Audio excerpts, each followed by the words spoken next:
வணக்கம் தமிழ்நாட்டு மக்களே. 2026 எலெக்ஷன்ஸ் தமிழ்நாட்டில் பலவிதமான புதுமையான ஒரு மாற்றத்தை உண்டாக்கியிருக்காது வரலாற்றிலேயே.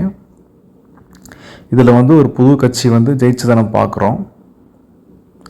நிறையா மெயினாக பார்த்திங்கன்னா நிறைய முகம் தெரியாத நபர்கள் எம்எல்ஏ சீட்டு கிடச்சி மக்கள் சட்டமன்றத்துக்கு போனதை பார்க்குறோம்.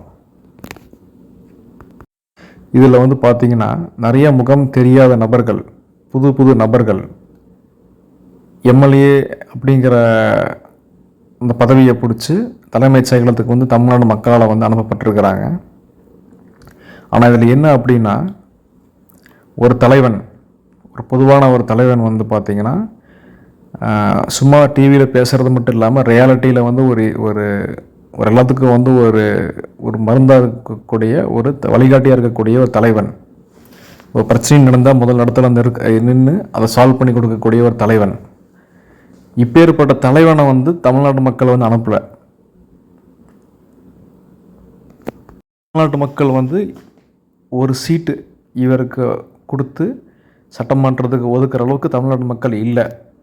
தமிழ்நாட்டு மக்கள் முக தெரியாத நபர்களை எம்எல்ஏ சீட்டு கொடுத்து பெரும்பான்மையான வாக்குகள் வித்தியாசத்தில் ஜெயிக்க வச்சு சட்டமன்றத்துக்கு அனுப்புகிறாங்க.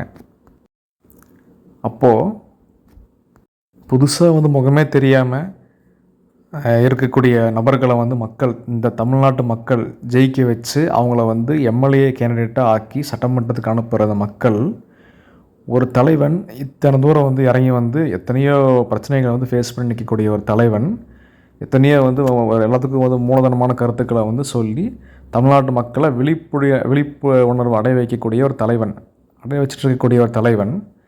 இந்த தலைவனை தமிழ்நாட்டு மக்கள் ஒரு சீட்டுக்கு வழிவிட்டு அனுப்பலை அப்படிங்கிறது இது இந்த தலைவனோட தோல்வி கிடையாது, மக்களுடைய தோல்வி தான்.